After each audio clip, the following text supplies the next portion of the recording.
Adakah KJ pernah dapat invitation direct daripada PMX untuk join kerajaan ataupun PKR? Saya rasa perbincangan yang sulit ni, biarlah dia kekal sulit. Okay. Same answer.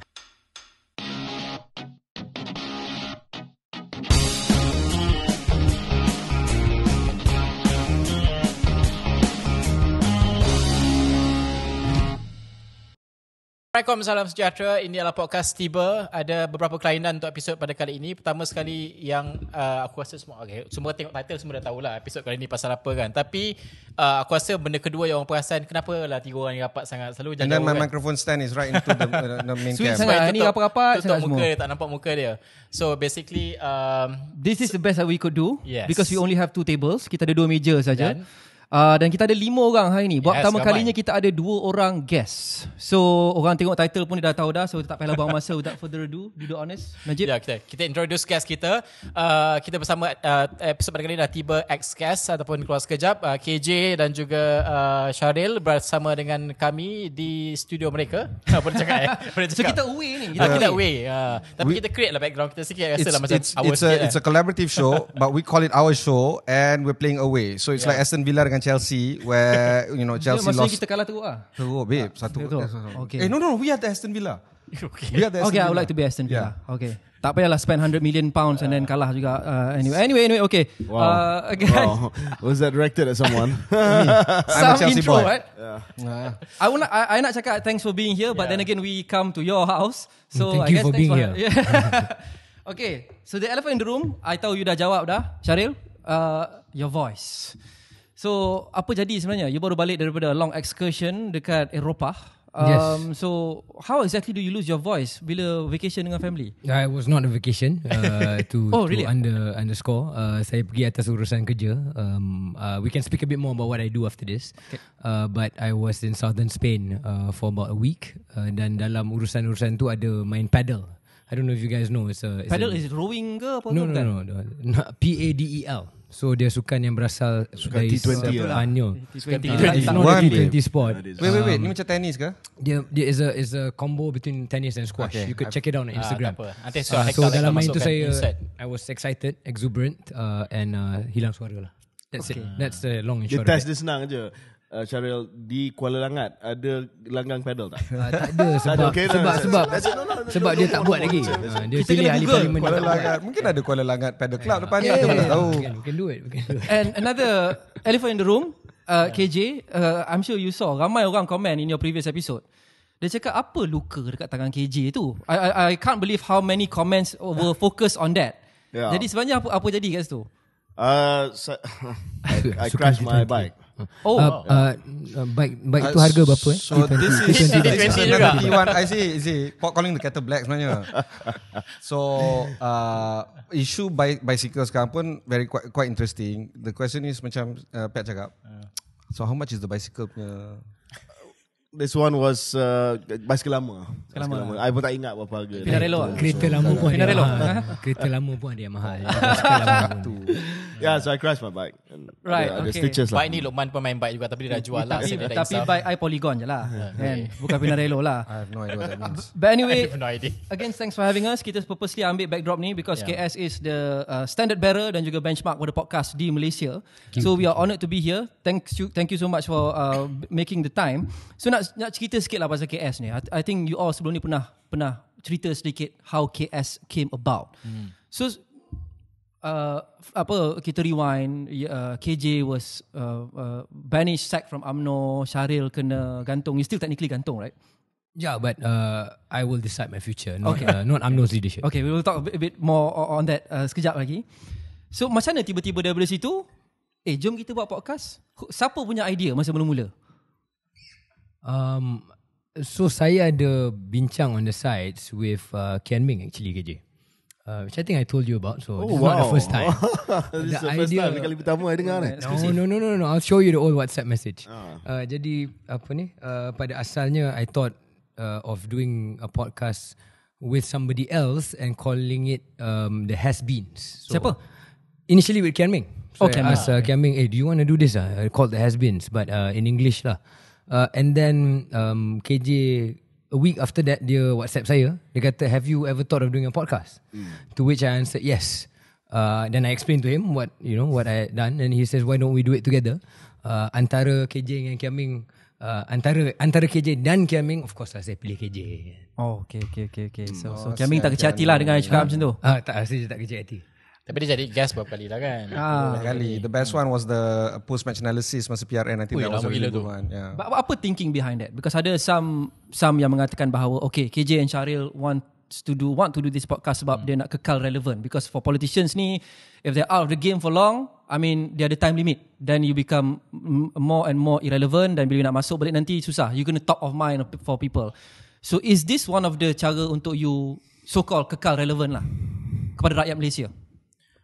I rasa tak adalah objektif pertama dia untuk kekal relevan. Sebab podcast ni pun tak pernah dibuat di Malaysia. Saya rasa KS dengan tiba antara peneraju podcast, pioneer podcast di Malaysia. So kalau kita nak kekal relevan, mungkin lagi senang kalau saya merayu Kak Awani kot untuk dapat slot edisi khas bersama dengan KJ dan sebagainya. Sebab I mean podcast is hit and miss, you don't know. Yep. Dan bila kita start pun, at first pendengar ataupun penonton di YouTube, sebab kita multi channel, bukan hanya audio tapi kita visual as well, like you guys. Maybe something kita boleh talk about, whether podcast ni visual ataupun audio saja. At first berbelas-belas ribu je. So kita pun risau, is this as good as it gets, you know? So by no means benda ni satu benda yang kita rasa guaranteed to keep our name out there. It could have fallen flat, and then kita pun malulah buat podcast, lepas tu tak ada siapa layan. Ada beberapa podcast yang dibuat oleh ahli politik yang keluar 2-3 episod, lepas tu just fizzle out. I mean, it just disappeared into the night, right? So, so I happen to dengar podcast di UK, dan saya rasa saya pun dah cakap tentang benda ni. The Rest is Politics, Rory Stewart and Alistair Campbell, seorang Tory, seorang Labour, ex-Tory and ex-Labour.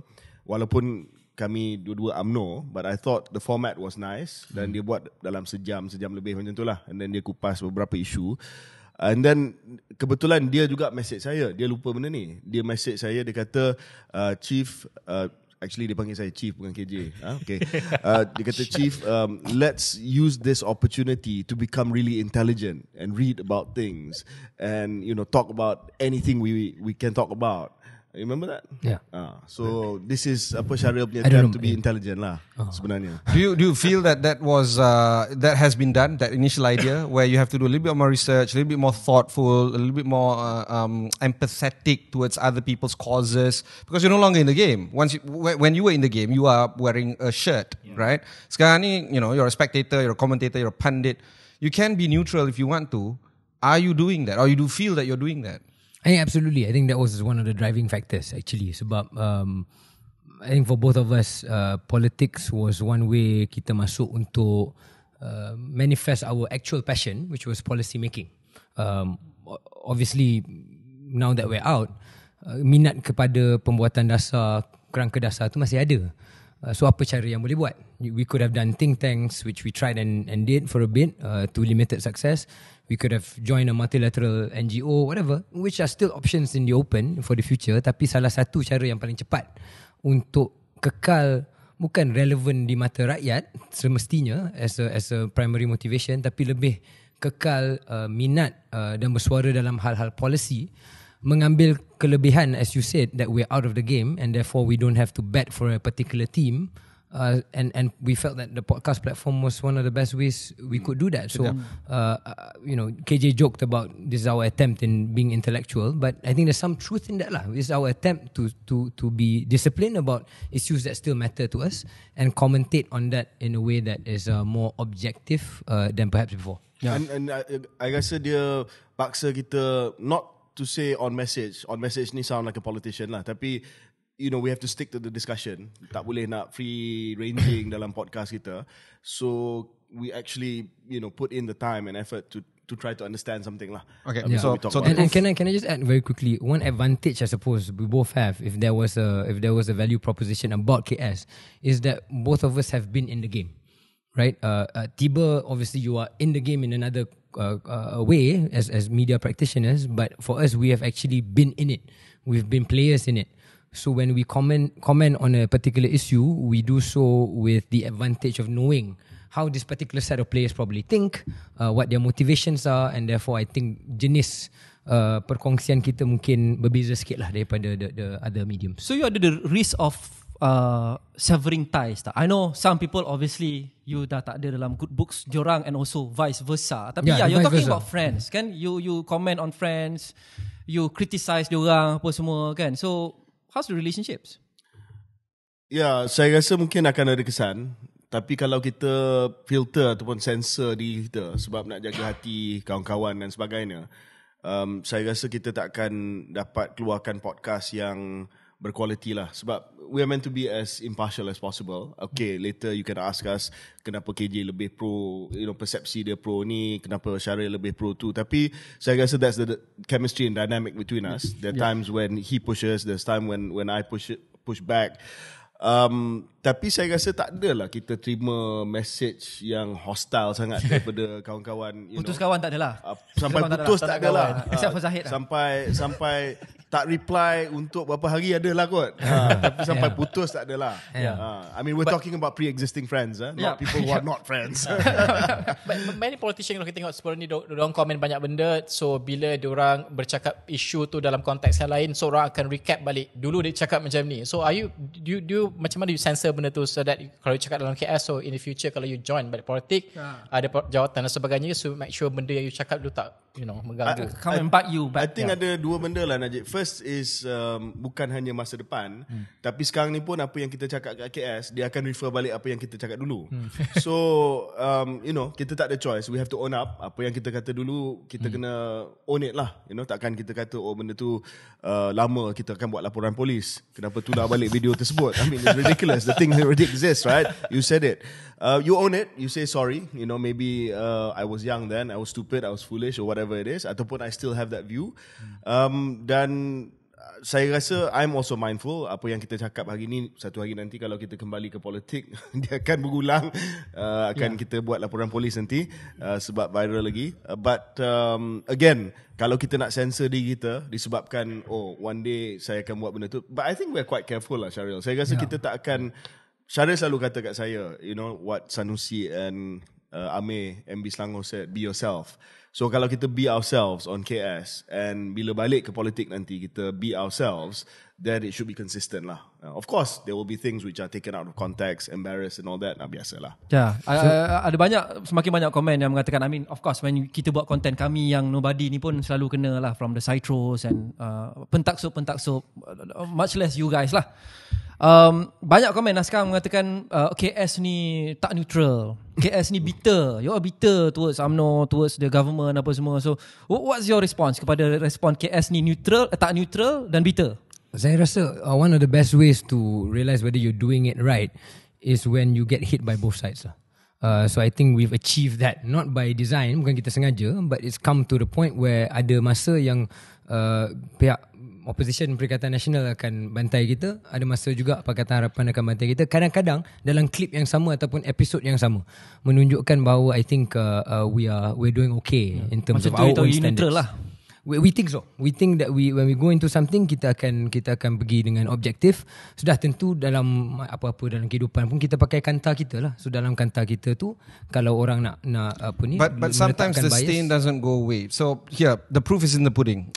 Podcast KS dan juga Tiba are the two big ones in Malaysia when it comes to current affairs, and when it comes to politics, you guys are number one. When it comes to news, we are number one. But overall, we are top 5. And you are number 1 and we're number 5. We're fine. Tapi kita jauh tu. I mean, still top 5. Okay, the idea here is to finish it's top 4. It's like kita Man City, then you guys are like, I don't know. Newcastle. 8-0. We're still top 5. But if you look at the comments of both of our podcasts, they will always say, nak dengar Tiba lah sebab Tiba tak berunsur politik dan orang neutral for whatever reason, maybe with the fourth estate dan sebagainya. And then for you guys, some of the comments is, these guys have been in the game, they know what's up, they know what is going on, and they filter it through whatever means diorang cakap. Right? These guys don't know, right? So based on this, are we serving different markets, you think, or are we serving the right market, or what is the situation like? I think the more the merrier. It's up to the listener again. So I mean for us, kita tahulah ada perception out there. Sometimes saya tengok dalam komen media sosial tiba greater than KS. It's okay. I mean, you guys seem to be a bit more, I suppose, impartial sebab tak pernah ada baju politik. But soalan ni saya rasa two things lah. Saya nak tambah kepada apa yang Shahril kata. Yang pertamanya, governments must be held to account in a greater way than other people are. That's the way it is. That's politics. Of course, tidak bermakna bahawa kita tak mengkritik pembangkang sebagai contoh, but the government has to be more accountable than anyone else. Betul. Full stop. That's the that's lay the of the nature land of in any country. So kalau dianggap bahawa tak boleh sentuh langsung kerajaan yang sedia ada, saya rasa that's not right. Dan yang kedua, of course, we do both, like Shahril said, but then mungkin sebab persepsi awal, Ibrahim's point, the stain doesn't go away. So when we come up with an episode which is very, very kind on the present government, for instance, our latest episode kita mengulas tentang ucapan kenyataan negara PM di PBB, it doesn't do as well. It's not as, the velocity is not as high as the Sanusi episode. Mungkin sebab mungkin the first guys to come to KS are those yang memang tak suka kerajaan lah, and then they're like, apa benda ni, KJ puji PMX. So it's reflected there as well. Bukan nak kata kita respond based on viewers, but we are well aware. We're well aware of our market, and I'm quite happy about the positions that we take, Shahril. I'm very comfortable because again, I think it reflects what we genuinely believe. Yeah, on but any I've number of always issues. said this, and I pernah cakap juga on air in one of our episodes, is that macam KJ cakap, the more the merrier. The thing is, I would like people out there untuk dengar lebih daripada 1, 2, 3, 4 podcast. Oh, yeah. So if you like us, go listen to KS as well, go listen to this as well, because kita bawa different perspective. Exactly, Dan walaupun kita tak mengaku kadang-kadang, kita ada inherent bias yang kita tak sedar. Kita tak consciously bias. Aku sedar bias aku. Okay, kau memang dia except for kau memang tak suka. Okay, Kau memang tak suka Tom Hardy. But anyway, so and then we approach it from the lens of media practitioner. Yeah. You guys are ex-politician. So kalau dengar tiba je, you akan dengar satu side. Sure. Go dengar other sides juga, so that Of course. when the time comes to you buat decision untuk vote, for example, you have the fullest picture possible, right? So you are as educated as possible. And the other thing, Oman, just nak sambut apa yang cakap tu. I don't think it's so easy to do a podcast. I think you guys will agree. That is the most understated statement of the Ramai year. yang ingat benda ni is just a microphone, lepas tu dua orang sembang kosong aja, and then kita akan dapat ada setengah orang buat macam tu, but it's not podcast. Of course, kita tengok ada yang ambil microphone, lepak kat kedai mamak, lepas tu cakap, and then tak ada sambutan. So I think the point is that more the merrier, but please try and do it. Yep. I mean, it's not easy. It's not easy. We put a lot of effort into Making this. content is very difficult. Momentum tu kena ada. The idea of relevancy tu kena ada. The market has to be there. There has to be a market to it. But this is a nice point to where we want to bring the conversation next, which is the future of podcast. I spoke to both Apple and Spotify, and both of them have said that 2023, the uptake collectively on podcast audio per se has risen over 70% in Malaysia. Much credited to both of us, but there are very many other podcasts that is not in the realm of current affairs dengan politik, dengan news juga. This is in And Malaysia, we're yeah? Yes, in Malaysia. However, the makers of the podcast masih kurang di Malaysia yang mendapat sambutan di Malaysia. Contohnya Malam Seram, Singapore. Okay, let's go Singapore. The international brand news, BBC, The Economist dan sebagainya. They're all outside, but there's ada sambutan dekat Malaysia. Pivot Podcast contohnya. So the issue is, where do you see the trend of podcast, knowing that 2023 has been quite interesting, and that topic of, is podcast just audio? Is it video audio? Is it omni-channel? Is it TikTok 3 second punya kanting? Or 2 hours macam apa nama? So, go ahead. So one thing that I hope, bukan hanya Malaysia tapi overall lah, but let's talk about Malaysia, ialah ada kesediaan untuk re-engage dengan long form content. Maybe this reflective of my age, who's not super young anymore, not the latest generation. I'm Gen Y, not Gen Z. But I feel that there is something to be said about long form content. And yes, sebagai politicians atau ex-politicians, kita nak try and be with the times. We want to get with it. We want to be with TikTok generation. We want to make sure that kita ada the bite-sized content, the 5-minute hooks and the 5-second hooks dan sebagainya. But I still maintain that nothing replaces long-form content. Sama ada baca buku, audiobook ataupun podcast. So I feel that the stats that you just shared is encouraging, menunjukkan bahawa dua-dua boleh wujud dalam dunia sekarang. Tak semestinya kita kena pander only to the short form, but we can come up with quality content. Like both of us, our episodes are over 1 hour, right? Masa mula-mula kita ingat, tak boleh ni sejam ni, semua orang nak tengok 5 saat je, semua nak tengok 10. In the end, we realise no, there is a market out there, and hopefully this market grows. I don't know about you guys, tapi kita mula kejap je kan, 20 minit. Similar. We started with half an hour. We thought the golden ratio was 30 to 40 minutes. Exactly. And then we found that kalau kita nak cover 3-4 topik dalam 45 minutes, mana boleh? Tak boleh. But that means we need quality, right? We need quality. So we are proud and happy that so far, evidently, kita have the quality good enough to hold an audience for that period of time. So maybe my addition to apa yang Shahril kata is show me the money. Because at the end of the day, you want podcasts to have a greater 2024. If 2023 was this great take up for podcasts, tapi akhirnya, although apa yang kita buat, we do what we like in KS, and I'm sure you guys like doing what you do in Tiba, but it's opportunity cost for us. It's our time. And if the market is not rewarding us also, it becomes very difficult. And that comes to soalan, you punya soalan tadi, Ibrahim, whether audio or visual or both. I spoke at Radio Days recently for Hot FM, but I spoke in the podcast with segment Radio Days Asia, and a lot of podcasts, India especially and all that, they're moving towards both because monetization on video is better. If we didn't have, kalau kita tak ada YouTube, then we won't have the ad revenue to pay our staff. We would have to pay out of pocket. Kalau nak mengharapkan audio based Spotify, although Spotify has video now, or Apple, just purely audio based, then we wouldn't have the monetization in order to start paying our staff and things like that. So we have to go to apa nama ni, video as well. Masa depan nak dapatkan sponsorship daripada corporate ataupun media ad sale. Both.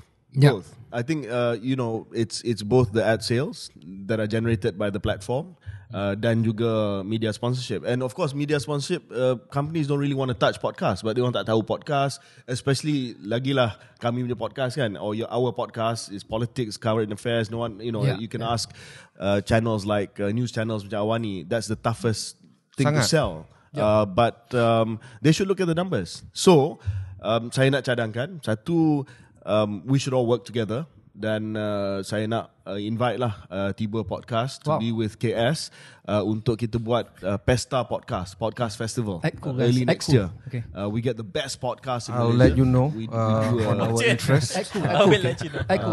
We'll get my person to contact. When is it? Okay, you'll get your person to contact our person. Okay.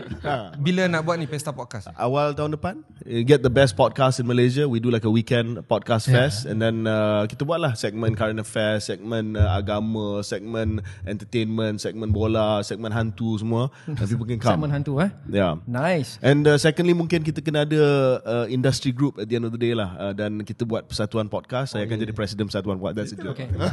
That's a politician ni. KJ buka WhatsApp group. Coming back to what you said earlier pasal corporate sponsorship tu, I notice ini satu benda yang sangat menarik sebab semua podcast, us including, to be honest, diorang punya promised land, apa yang diorang nak capai adalah enough numbers, enough viewership, enough engagement untuk boleh jual kepada sponsors dan buat duit lah basically. Not just ad revenue YouTube. You guys are already there. Tapi tak ada, I don't see anyone advertising actively on Keluar Sekejap. Adakah itu conscious decision? You don't want to have corporate sponsors on KS atau macam mana? I think we have tried and we're trying. Dan apa yang open to it, definitely open to it. Dan macam KJ kata tadi, maybe this industry group idea or this festival is one step towards holding the hands of the corporate sponsors, prospective corporate sponsors to make them realise the potential of the market. So I think that's that one. Because safety numbers kan, sebab kalau dia invest in KS, dia tak tahu future of podcast, this is one off. Exactly. But kalau dia nampak banyak podcast and then pengikut dia pun ramai gila, then it helps us and it too. becomes more attractive. Tapi itu worrying lah, because podcast dengan average 200,000 view satu episod pun susah nak dapatkan sponsor. So macam kita ni. But I think also is the nature of our podcast. Balik kepada perbincangan yang asal. Ada persepsi yang mengatakan kita ni pro ni. So of course as a advertiser you pun takut lah.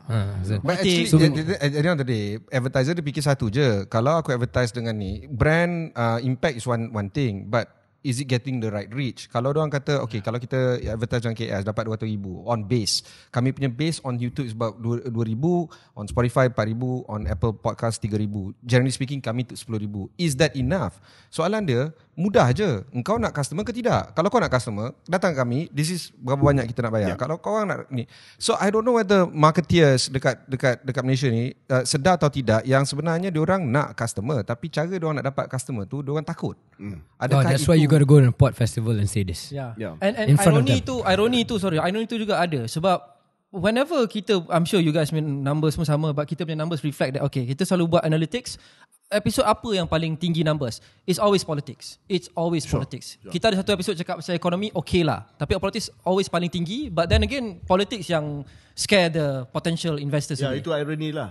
Politics highest, tapi orang nak iklan ataupun nak promote masa politik tu, dia orang rasa takut. So I think we have to change that perception. So kalau boleh 2024 ni, for us at least, it's not just about maintaining KS punya market share, but also dari segi monetization lah. It's not just that. Kita tengok juga podcast Malaysia ni, sebab ramai tengok macam KS, why number one? Because ada KJ, ada Shahril contohnya kan, because star of power. the name. Star power lah. Macam Forest, untuk build up tu susah sikit tau. Ada Najib je.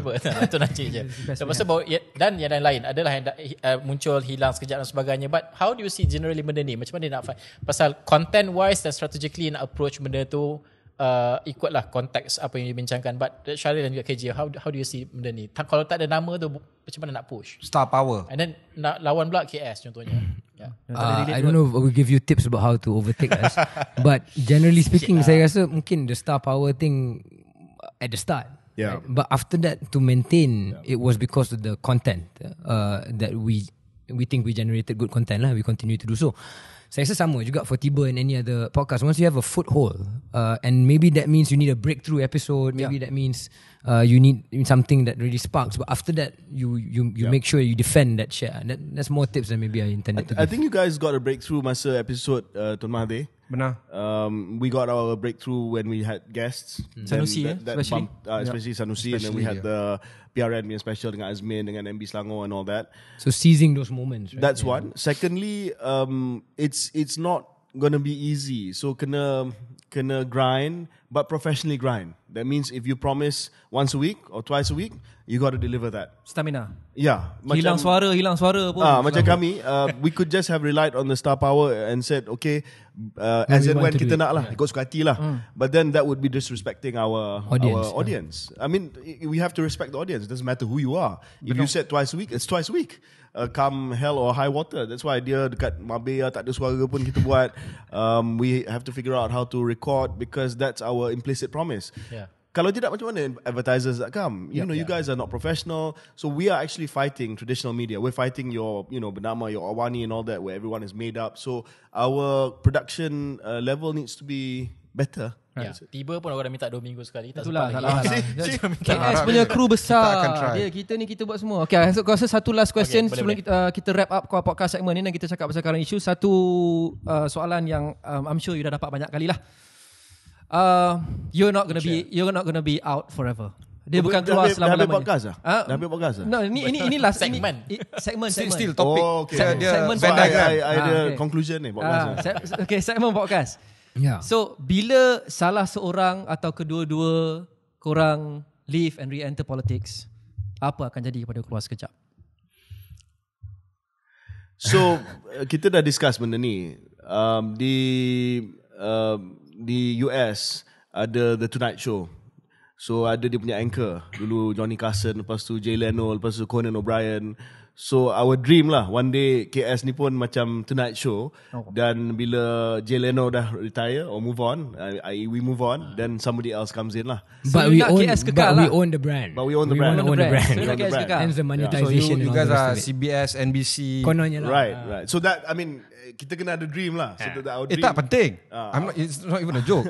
Sangat penting. So the brand is if kalau kita re-enter balik nanti, there's going to be some unlucky politician fool who's been sacked by his party, and we're going to do, why not? You know, Okay, ideally, siapa yang KJ dengan Shahril nak ganti you all? Ideally, apa yang you tahu setakat ini? Tapi that will mean we are saying people you want to be kicked out of their party or their politics. So I don't know if that's... Not necessarily. I think it bergantung kepada, it would need somebody yang kind of gets with the KS vibe. Maknanya dia bukan tak boleh kekok sangat, but neither is he just flippant, he or she just flippant saying everything. There needs to be a certain quality. So I'd say one of our guests, again, Kian Ming's name comes up. Although I heard he's going to do a podcast with Tony Oh yeah, Pua. with Tony Pua. So that, so Everyone's doing a podcast now. Yeah. Sure, yeah. Trailblazers. But yeah, so somebody like that, I think of that level. I don't know if Sadiq could carry it. I'm not sure. Yeah, He's also Keluar Sekejap now. sure. Yeah. Potentially. You somebody rasa like Sadiq that. boleh carry? You rasa Sadiq boleh carry? Sadiq has a very debate vibe to him. Yeah. Dia tak ada this Conversational thing. But maybe that comes with age lah. I mean, every conversation to him is a debate, right? So that's not our vibe. Benar. Yeah, Neither we're is not your number vibe. 1 this, number 2, 3. So KS akan ada pretty much forever lah, even though you guys dah masuk That's the semula idea. nanti. That's the vision. That's the vision. The brand stays. And just following on from that, we would like to add other podcasts to our stable. So how much would it cost to acquire you guys? Yeah. Our person will contact your person. Kami ni on active media sales engagement. So far no takers. So I'm very surprised ada first dibs kan. First right. Apa lah cakap macam tu kuat-kuat. You don't have to say that out loud. Kita terang-terang nak. So when that happens, bila you guys eventually enter politics, which I think you should, bukan sebab tak nak korang buat KS, because I think you guys need to be more active dalam berkhidmat kepada negara. Your talents that were wasted. I think you should tell them about how we're feeling now. Yeah, so KJ should say his bit. I'm honestly not so sure anymore. Yeah. I'm honestly not so sure anymore. Apa nak kembali kepada politik? Yeah. It's possible. It is one of the roots, and that's all my adult life. That was the passion, to serve in politics, right? But now that I'm out and seeing what we see now, I'm not so sure is that attractive anymore.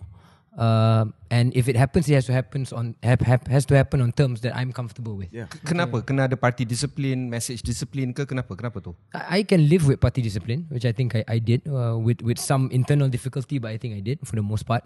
I can live with being on message and all the rest of it. I know it's a team sport. Tetapi look at what it is right now. Look at how polarized it is, how toxic it is. It is more polarized and toxic than when I joined that world. Jadi don't you think that orang macam you kena masuk to correct things from inside, which I think you pernah cakap juga dulu. Which is what we believed in. But I'm also humble enough to maybe feel that maybe I'm not strong enough to change it. You don't believe it if you anymore. go in, you will be changed by it, and that makes me most afraid, right? I don't want to be changed by something and then regret it later in life. That's point 1. Point 2 is I got interested in politics because I wanted to make a difference. Yep. I no longer feel, I don't know if KJ you believe this, I no longer feel politics is the be all and all or even the best way to change things. Because politics is about compromise now. And Malaysian politics is about compromise. If somebody as great as our current Prime Minister, as great in air quotes in terms of his ideals, his vision, his principles, had to live by compromises his first 10 months, apalah sangat Shahril yang kedil ni. So even if I ever get to the top job, which is again very remote possibility, but even if I get there, I now see the current guy up there having to compromise. Maybe there's other ways for me to deliver impact. Adakah KJ berkongsi pendapat ini that you're disillusioned already dan mungkin keluar selama-lamanya? So a couple of things lah. Yang pertamanya, saya rasa politik saya dan mungkin Shahril pun, kita tak pernah mengamalkan politik tribal, iaitu build a cult of following. So bila kita buat sesuatu memang ada pentaksub yang akan back up gila-gila no matter what kan, because kita ni centrist, so biasa dengan kena hentam left, right and center. So in that sense, kita tak pernah ada this feeling of wanting to make sure yang tribe kita menang, because we did it for other reasons. And also because of that, saya ni kalau istilah perang, I've done 2-3 tours of duty already at the front lines, and it takes a toll on you, especially bila you tak ada tribal punya mindset ni, tak ada segerombolan yang selalu defend.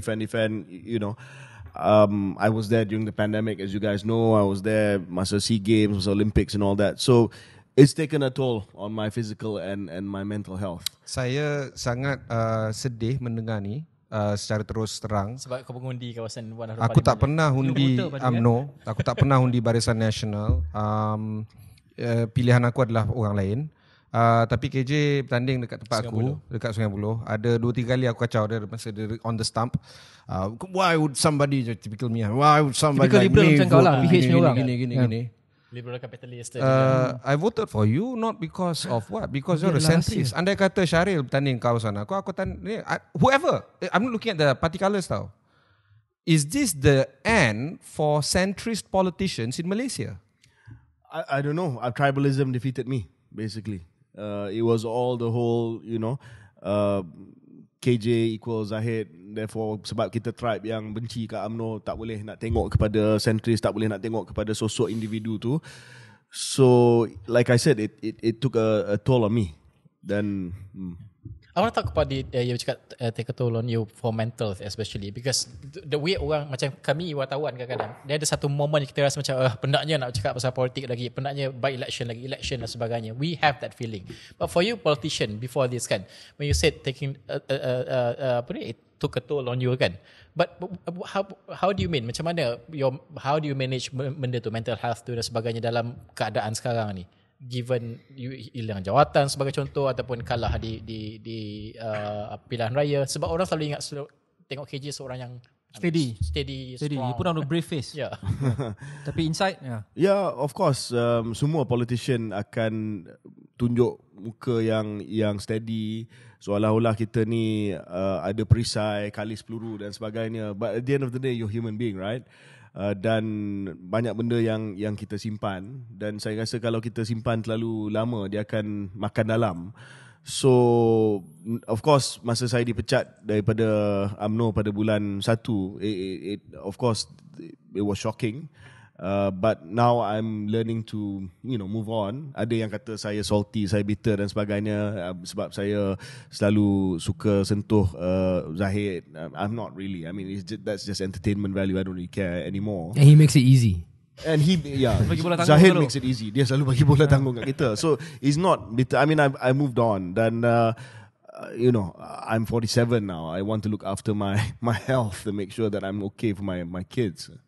Tapi Shahril dengan KJ nampak macam dua orang yang you tak boleh suppress the fire burning inside of you.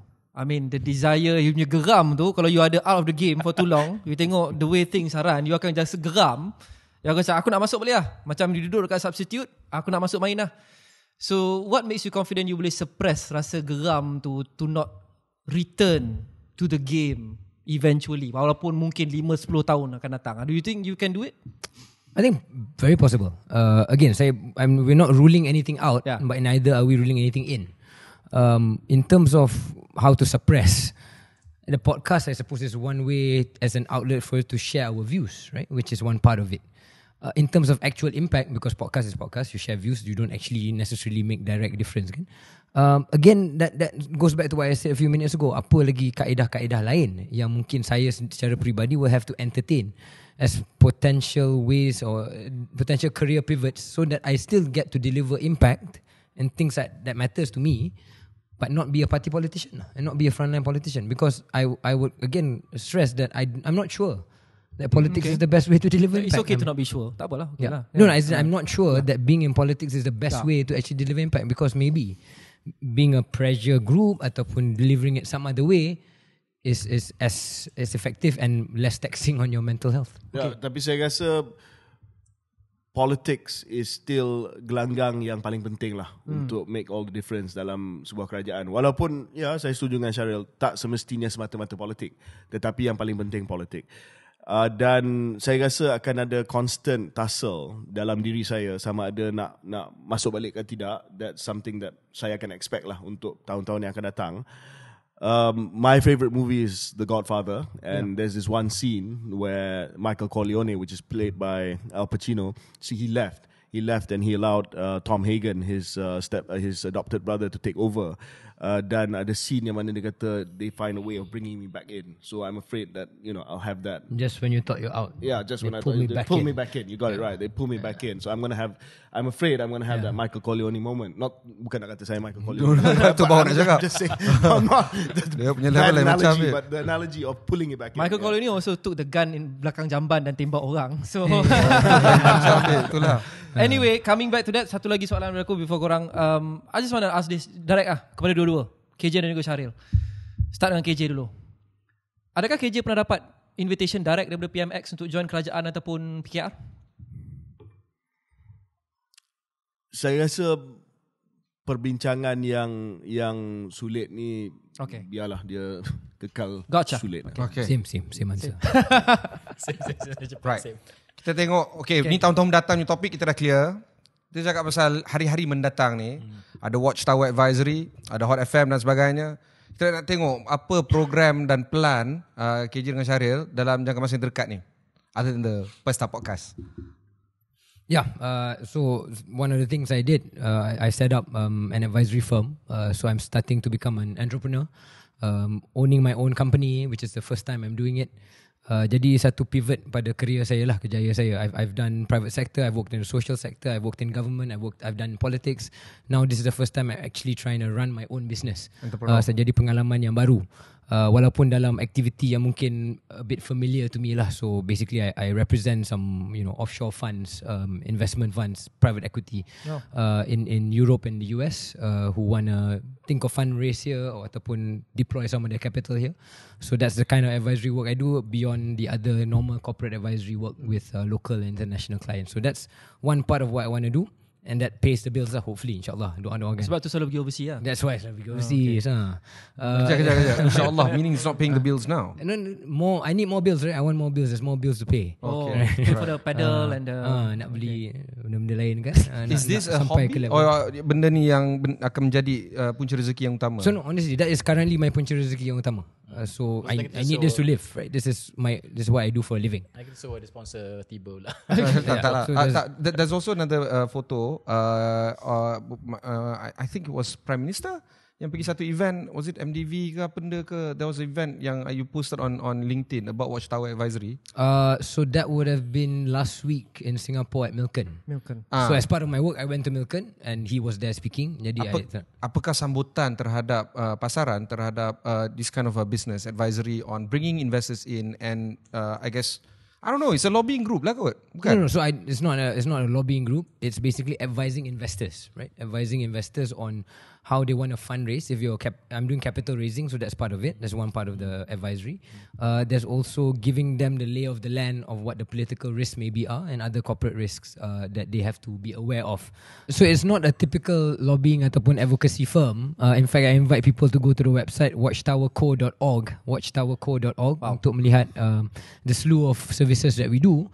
But basically, we advise investors and also local corporates not just how to capital raise, fundraise, but how to navigate the space. So if you have a position that you would like to advocate, we may not be the one lobbying on the ground for you. We have affiliate firms to do that, but we would suggest how you go about doing that navigation. Masa aku jumpa kau dekat open house, was it Mavcap? Yeah, Mavcap. I actually scoding tau. Watchtower.co. Oh, did you? Yeah, time tu tak siap lagi. Itulah, it was dah siap. And then before this podcast, oh, dah tengok dah? Alright, okay kan? Okay lah. Thank you. Tapi tak ada orang visit website, babe. Tak ada orang. It's actually socials or whatever, man. Yeah. So I gotta make sure. So that's why, please go. Watchtowerco.org. So that's one part of the job that I do in terms of what I fill my time with. But what I wanted to quickly say is I need something else as well. I need something else to feel fulfilled. So maybe that's challenging myself to write a book. Maybe that's challenging myself to write more columns. So that's not so much money making, tapi that kind of presses the right passion buttons lah. Now that I'm out of politics, so that's that part too that I want to do. KJ? So saya bahagikan kehidupan kerjaya saya lah sekarang kepada beberapa aspek. Satu adalah aspek the space of public ideas. So untuk public ideas ni, selain daripada KS, as you know, I do Hot FM. That's deliberate sebab Hot FM ni mass market. So bila saya jumpa dengan orang, it depends on which KJ they know. So they will say, oh saya selalu ikut Hot FM ataupun saya selalu ikut di KS. So this is not so much sebab saya nak jaga semua demographic untuk potential political run, but I want to make sure that I have a hand in many different demographics as far as public ideas are concerned. Hot FM does mass market, also pays the bill somewhat because saya pun tak dapat pencen because I'm not 50 yet. And from 3 more years. and from Hot FM actually, I mean it's crazy because I get all these. So now I'm a talent. And I didn't know how this worked. So they put Hot FM. I get a lot of jobs, doing VOs for companies. Yeah. So that's the stuff. Really? That's the you stuff. You got VO for companies. You better watch out. Yeah. So that's the stuff that KS can't do. Do VOs for company. I'm about to do a ad campaign for this one food company soon. And I was checking with my guys. I kata berapa dia nak bayar, and I was shocked how much. I mean, it's a lot. So yeah. Ni kerja dia banyak tu. So saya terkejut. So benda ni Shahril belum ada lagi the mass market. So if you're willing to, utilize your social media to promote food and things like that, it's pretty lucrative. Kena ada suara lah. So KS, and then I've got Hot FM, and then macam Shahril Think Tank, I'm a senior associate fellow dekat ISIS Yusof Ishak in Singapore, yang dapat memberi pentas untuk saya ataupun platform untuk saya to write intellectual pieces for think tanks and things like that. So you have a broad range. Saya juga advisor to a couple of corporate companies. On the board or advisor, largely behind the scene, also that pays the bills. Then I'm working on actually cross-border fundraising. That's quite big at the moment. Then, nak fundraise apa? Fundraising for a fund. Fundraising for a fund. But of course, at the moment, persekitarannya agak mencabar sebab interest rates are going up. So the returns that you potentially would get from PE investing, for instance, now is much more challenging because deposit rates are higher. But there is still a narrative to be told about raising funds to invest in this part of the world. So we're doing in that space. We're doing something similar, but just on different outfits. Are you guys busier now than before when you guys were in politics? I mean, different kind of busy. Kind of busy. It's busy on your terms. Yeah. Yep. You choose to be busy. You choose to populate your day. Daripada saya, bangun pagi, lepas tu Bobby dah bagi tahu saya, okay hari ni, daripada pukul 8 sampai 8 malam, this is your schedule. Now, I guess we can. But it ends up being pretty busy as well, I think. Yeah, because we have to chase things, right? Yeah. Berapa lama KJ dengan Shahril tidur sehari? Depends lah. Yeah. Kalau Hot FM is an early call time, right? So that's nasty. Kalau Newcastle menang 8-0 then a bit later lah. Tengok game lambat. When does that ever happen? Semalam weh. Got lah? Lawan apa? Lawan Sheffield United. But doesn't matter lawan apa. 8-0. Lawan Selangor ke PKNS ke apa? Kita ni tengah fokus dekat ni hari ni punya interview. Tapi okay. one of my aims in life is to get 8 hours a night. I think that's very important. When was the last time you achieved that? I can't remember. Maybe last week. I don't know. There's some days where telajak tidur dan sebagainya. But I want to get consistently 8 hours a night. Can I add to that? That's definitely I sleep better now than when during politics. Maybe that's a function of both more quantity and better quality because less stress, less kind of political stress. And I wear a fitness tracker to check my sleep. Definitely the quality is improved. And looking back, itu salah satu perkara yang kalau saya rasa dalam politics Malaysia ni has to do better lah, because there's so much romanticism that is attached to working hard, late. And then similarly waking up late pun. I don't think that's something that's healthy. I don't think is an accident that many of the politicians that we know are not in the best of health lah, in terms of their ni kan, sebab because of this lah. You sleep at 3 AM, you duduk kedai kopi sampai pukul 1 pagi. I don't think kalau that's macam MP tertidur sekejap dalam parlimen tu tak apalah. Jangan vape je lah. Jangan vape. Jangan isap pen. Okay. Lepas ni kita nak jadi KS sekejap. Okay, kita akan touch on a few current issues. Okay, kita enough with the opening segment. Actually, that was the opening and mid segment lah, not just the opening segment. Gila panjang kan. Kita rehat sekejap.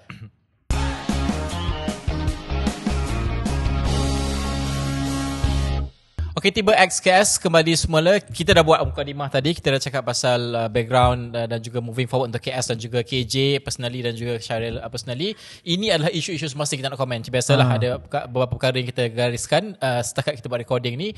Luqman telah menggariskan beberapa perkara. Pertama sekali aku rasa isu yang sangat panas. Kau mesti nak tai chi aku. Mesti nak tai chi kau rajin. Next segment ni dia semua yang tonton tiba dia tahu kita memang akan gaduh sebelum episod untuk topik apa yang kita nak bincangkan dan juga tanyakan. So this one of the things kita gaduh lah. Kita dah vote. So yeah. Tapi gang KS selalu fight tak nak cakap pasal topik apa every episode? Because bila tak ada, because you are always in agreement. Kita selalu fight on what topics you want to talk about. Sampai kena vote WhatsApp tu, kadang tak tally, kena buat balik poll tu, kena buat balik macam tu.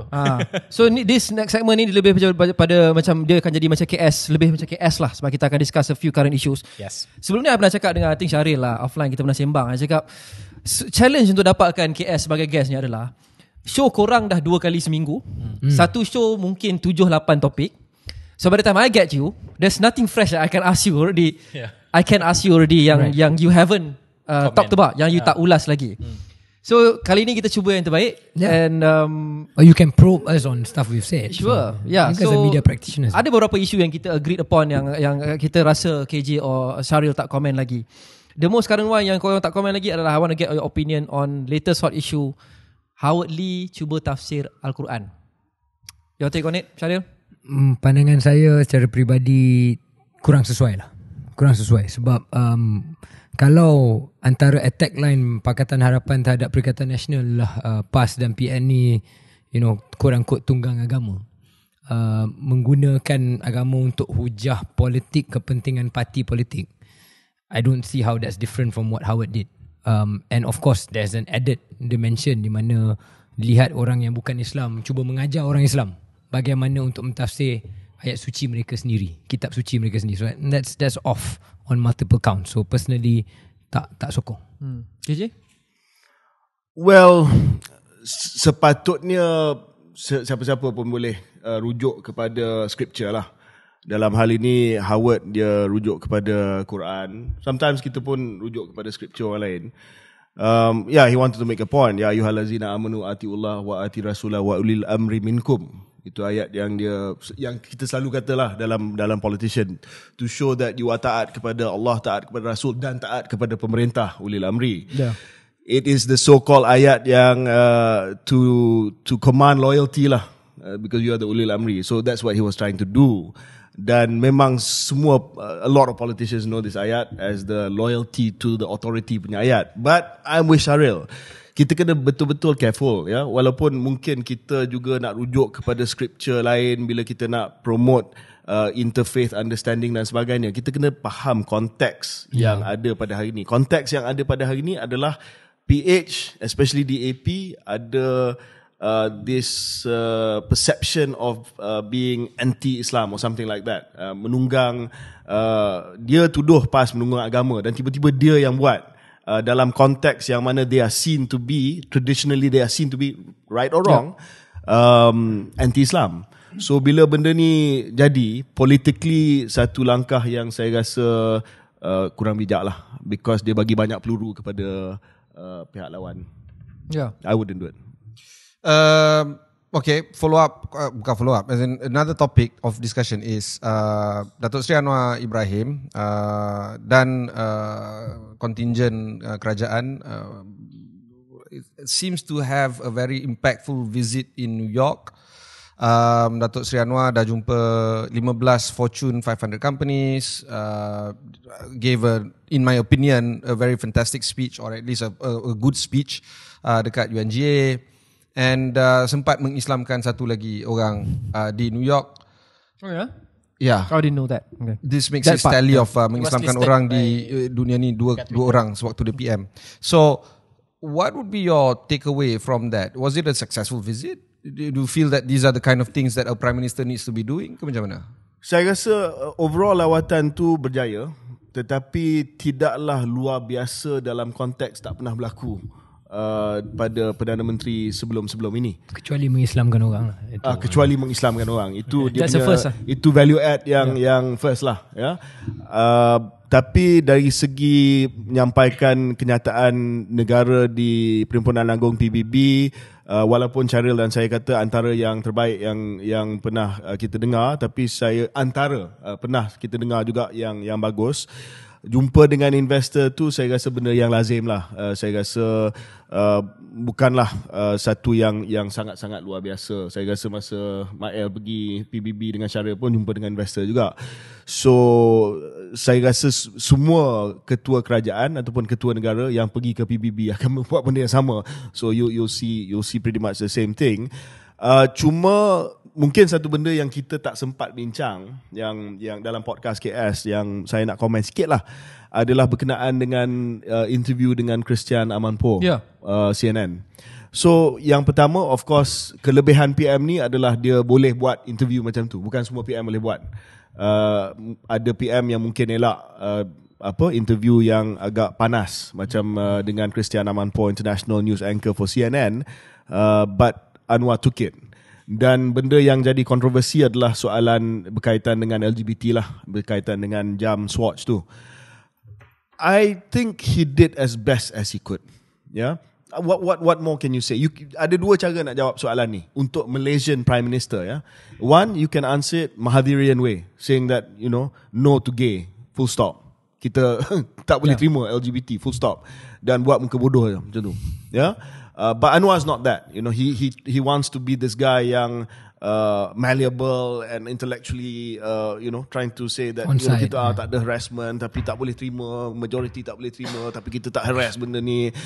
So there are two ways of answering it, and he chose that way. Then that's memang Anwar punya way of answering it lah. But at the end of the day, mungkin walaupun saya tak salahkan dia dan saya rasa it's a perfectly decent answer, tetapi dia tak menang mana-mana pihak lah. Dia tak menang pihak yang right wing, which is most of the Malay community kat sini, kata kenapa kau tak just cakap macam Mahathir, no to LGBT, dan kau tak menang international audience pun yang kata what the hell is this? Tapi itu dilema yang kita dah cakap lama. I mean, KS pernah cakap lama. I think KJ also wrote an article about it, the twin dilemma. It's either you entrench lagi you punya base and lagi alienate the other side, which are the so-called conservatives apa benda semua, atau you try to pander kepada Melayu konservatif at the risk of losing ground dekat you punya own base. So that's the tricky situation that PMX is in now. Tapi that's PMX since the start. Daripada awal dia punya career, dia somebody yang move along the spectrum. Not centrist. He moves along the spectrum. Dia bukan centrist. Dia move along the spectrum. Is that a good way, diplomatic way of saying lalang? Or that is a kind way of saying he moves along the spectrum. That's too harsh a word, is it? I mean, but I get your he point. He can be whatever you want him to be. Okay, saya tak suka perkataan lalang ni because at the end of the day semua akan you can change your mind. Takkan because you change your mind tiba-tiba you lalang. I mean, look at what's happening today, man. I'm for DNAA is the biggest lalang moment in Malaysian history, right? But Anwar has been flexible. You can say you boleh cakap benda tu negatif, ini politik sesumpah, ataupun you boleh kata ini politik yang pragmatic, yang flexible. Of course, when we were in UMNO, let's call ourselves out as KJ, is the former lah. Kita akan characterize that and use that as a political attack against him. In fact, kawan-kawan dia dalam UMNO sekarang pun buat cakap perkara tu tentang PMX dulu kan. But I guess the point is, what we're trying to say is, this is consistent with him, who's always been able to appeal or attempt to appeal to different crowds. And sometimes that works, sometimes it doesn't work. The great Malay nationalist, Dr. Mahathir Mohamad, bila dia perlukan sokongan daripada non-Malays, came up with Vision 2020 in bangsa Malaysia. He also moved on the spectrum. Bila dia nampak the rise of political Islam, he went the other way. Correct. So it's all about flexibility. So it's not unique to him, to be fair. Kita masuk ke topik keterjaminan makanan. Beras menjadi tumputan yang sangat penting. Baru-baru ni Menteri Besar Selangor telah pun menyatakan bahawa diorang cukup beras sehingga bila entah ada certain timeline. What's your view berkenaan dengan peranan bernas, isu beras import, harga subsidi untuk beras contohnya, all this topic, where do we stand when it comes to food security and particularly beras and bernas? This is a long-standing problem, not necessarily beras per se, but just keterjaminan makanan secara keseluruhan. And I've said this a couple of times on the podcast. I thought that PMX and this administration would have made that food security being one of the pillars lah of the economic agenda, and therefore get ahead of the game. But now he's going to be behind the curve because things have already happened under his watch. And now if he comes up with a long-term plan, which is what is necessary, it will be seen as a late reaction to apa yang telah pun berlaku. But to answer your question, it is that, right? You have to have a food security plan which includes things like what would you do with land in the coming decades, right? And actually outline that as a plan, which has to do with what you intend to do with price controls. Do you intend to put that in place for a long time? How would you restructure the subsidies, if at all? And those are the kind of long-term supply side, I think, things that you have to do as a government. So KJ, what do you think? Nak disband beras altogether, macam mana? So beras is an easy target lah, sebab beras controls rice supply, especially pengimport tunggal ke Malaysia. Beras manages the stock penimbal dan sebagainya. But there must be a reason why successive governments tidak dismantle beras punya monopoly, because it does a function. They are the last buyer. They are the last resort. They manage the national stockpile. They control the imports and things like that. I think the issue is ada 2-3 isu lah. Satu isu structural yang Shahril kata, kenapa kita tak pernah get this right? You know, we have 60-70% rice self-sufficiency. Sepatutnya kita 100%. Yeah. We have fertile land. Kita ada tanah yang subur. Kita ada tanah yang sesuai untuk pertanian, bukan hanya padi tapi tanaman-tanaman kontan yang lain. Tetapi kita masih lagi ada food import bill yang tinggi. Complex question, pengurusan tanah, bidang tugas state, bidang tugas kerajaan persekutuan, peruntukan yang tak cukup, farming practices yang outdated, farming communities yang ialah masih lagi bergantung kais pagi makan pagi, kais petang makan petang. So it is something that takes a lot of coordinated effort. Pernah dicuba zaman Pak Lah tapi tak ada follow through untuk menjadikan this agricultural revolution.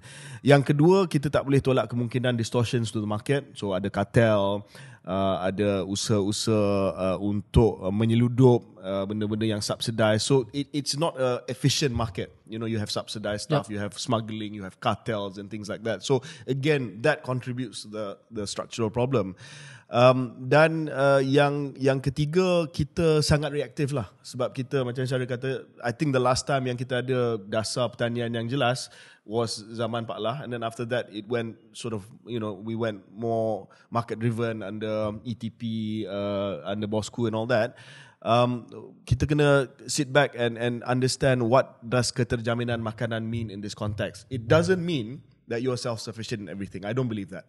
Ya, saya percaya bahawa kita tak boleh ada SSL, self-sufficiency level for everything. We have to import some things. It's just comparative advantage.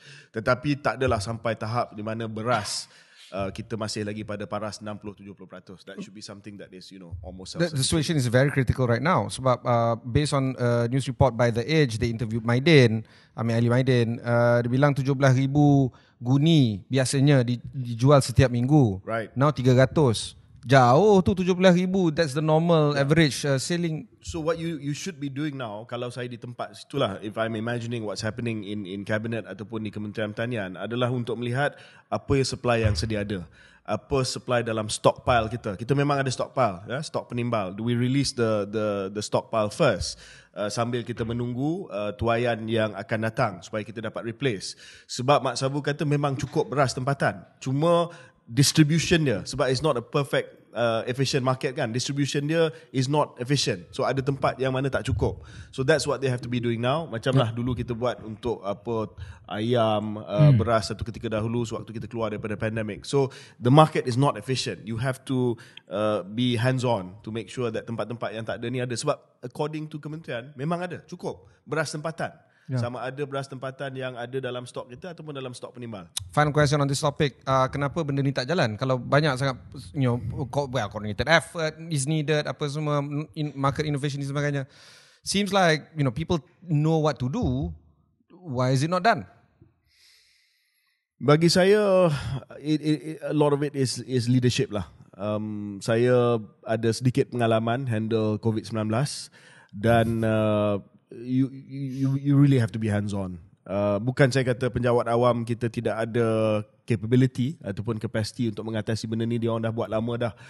Semua agensi di bawah Kementerian Pertanian, Pharma dan lain-lain. Tetapi you really, I mean, if you are in a crisis mode, maknanya sekarang krisis lah, ya, sebab ada tempat yang tak ada.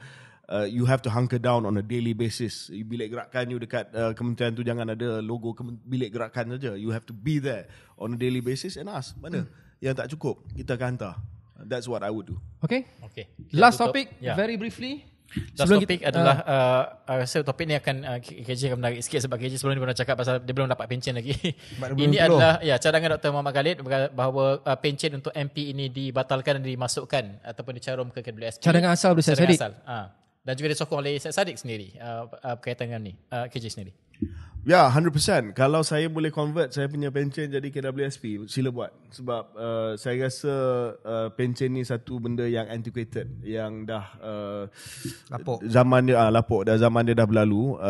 Saya waktu saya ada dalam Jemaah Menteri, saya kata ada 3 benda yang perlu kita buat untuk kita menjaga kedudukan fiskal kita. Yang pertama GST, kena diperkenalkan semula GST. Yang kedua subsidy rationalisation. So daripada 2 ni, satu kerajaan kata dia nak buat subsidy rationalisation, although kita tak tahu apa mekanisme dia. GST masih lagi wait and see. Yang ketiga adalah to stop the pension. Tetapi sebelum penjawat awam hentam saya sebakul, untuk penjawat awam yang dah ada dalam perkhidmatan, skim pencen teruskan. So if you are a PTD ataupun if you are penjawat awam yang layak untuk dapat pencen apabila bersara nanti, sekarang we will fulfill that. Tetapi all new, setiap penjawat awam baru selepas tarikh X, katalah 1/1/2024, semua KWSP.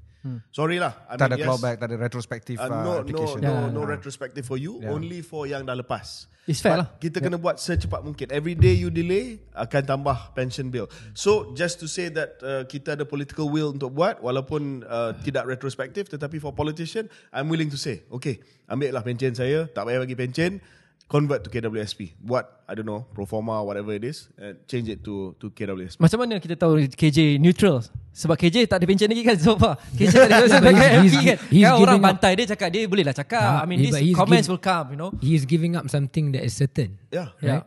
Oh, for life. I'm irrelevant lah. Tak pernah menang pilihan raya, so I don't for life. have no Imagine for life. So it's daripada umur 50 tahun sampailah, you know, and then kalau saya meninggal pun akan pergi kepada pewaris. Ya, terbitan. So that's why in the next 3 years he has to make his business work.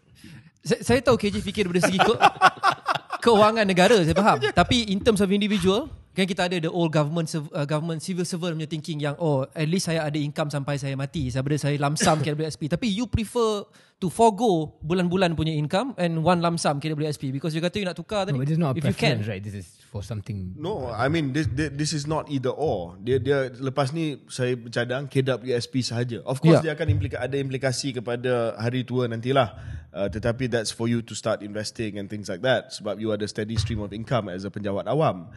But it's not sustainable, guys. Sekarang ni for the country, pension bill, I don't know, maybe almost 20-30 billion, right? It's going to rise to 50 billion in the next 10 years.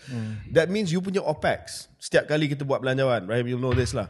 You punya locked-in expenditure for your OPEX is coming up to about 80% of the OPEX. Maknanya locked in, tak boleh nak buat apa. And in Malaysia, you can't borrow for OPEX, right? Memang tak boleh You pinjam can't do untuk OPEX. MGS for OPEX. You can't. So you Your are screwed. discretionary is only 20% at best. Ini macam KJ cakap lah. I mean, after dah meninggal pun waris akan dapat. I mean, my grandmother still dapat. My grandfather punya pencen yang meninggal tahun 92. So can you imagine? My dad, bapak saya meninggal tahun 1992. My mom still dapat. Yes. So it's good, but for the country maybe.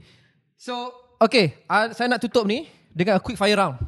3 or 4 questions kepada kedua-duanya. Pendek-pendek tau. Pendek-pendek lah, tak boleh fikir. Okay. Tak boleh fikir lah. First thing that comes to your mind. Kita nak build up the tension. Okay. Soalan pertama ni kepada Shahril saja kerana KJ sudah pun diberikan soalan ni not too long ago. Kalau Shahril PM, siapa TPM? Jangan bagi jawapan politik. Walaupun KJ last time dia bagi jawapan politik, tapi tak apalah.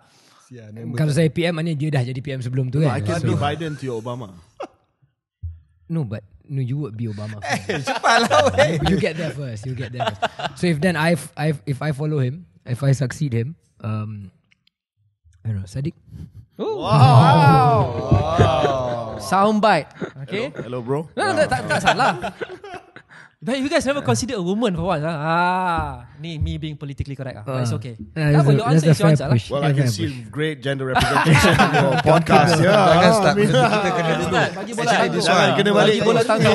Bagi bola tanggung. Lepas ni kita kena ada perempuan punya guys lah. Okay. Next question kepada kedua-dua. Okay, fair. KJ pula jawab dulu.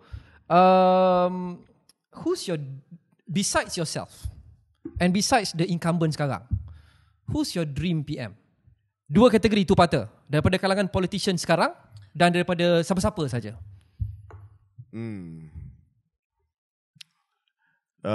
So daripada politician dulu yang ada sekarang. Yang serving.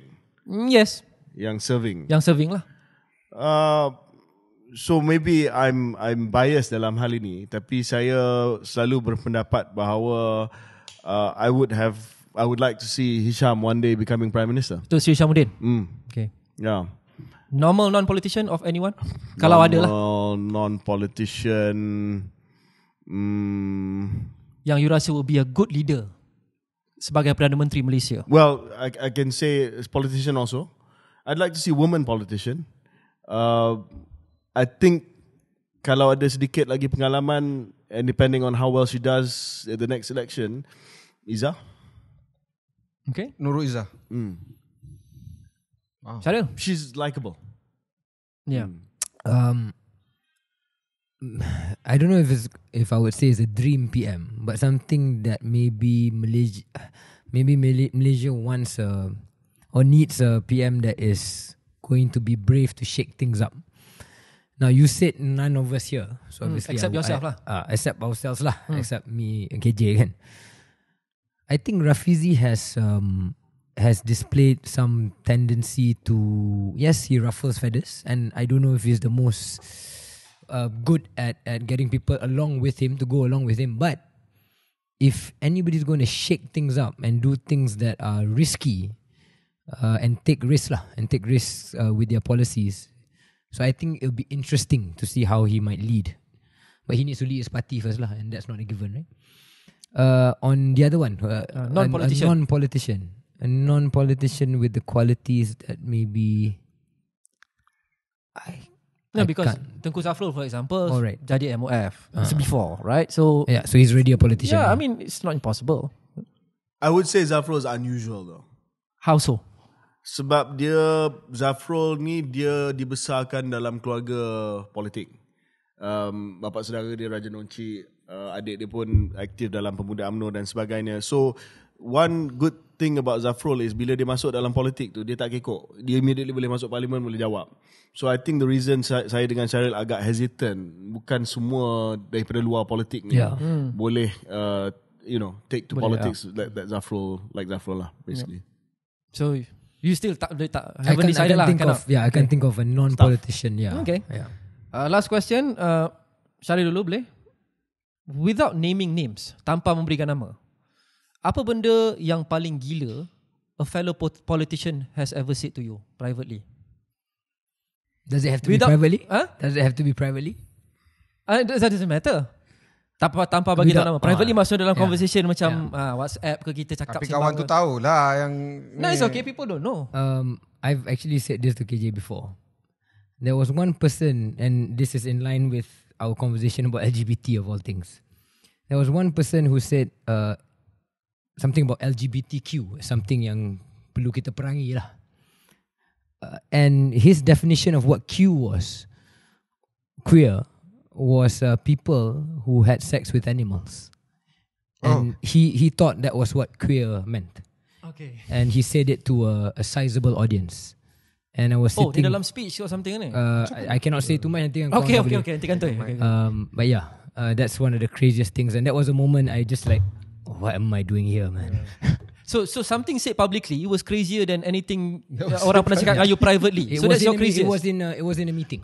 It was in a meeting. Okay. Yeah, so it's not public, but neither was it privately to me. Yeah. Okay. KJ, something craziest? Agak recent message. Dia kata, Chief, you berlutut dan cium tangan Zahid lah. Lepas ni dia jadi PM. Lepas ni Zahid akan jadi PM?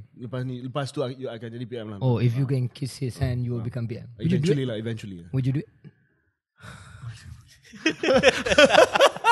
The pause is everything. That's it. You got your answer already. There was a pause. Pause dia bukan sebab fikir soalan Shahril. Pause lebih kepada disgust that you actually asking me that. Okay. KJ Shahril, it's been a pleasure. Terima kasih banyak. Thank you for having us. Thank you so much for being us. Itu episod untuk kali ini. Benda ni dah lama kita cakap kat tiba sama ada kita perlu collaborate atau tidak. Actually quite sometimes juga untuk kita dapatkan collaboration ni susah pasal dua orang busy, susah nak dapat. Ni baru sehari balik Spain kita dah dapatkan dia. Dah kacau dia so dah. much. Yeah. So itu saja untuk episod pada kali ini. Episod akan datang akan ada banyak lagi topik dan juga tetamu kita akan bawakan. Sekian saja saya nak untuk GB Look and Yem dan juga KJ dan juga Shahril. Bye bye.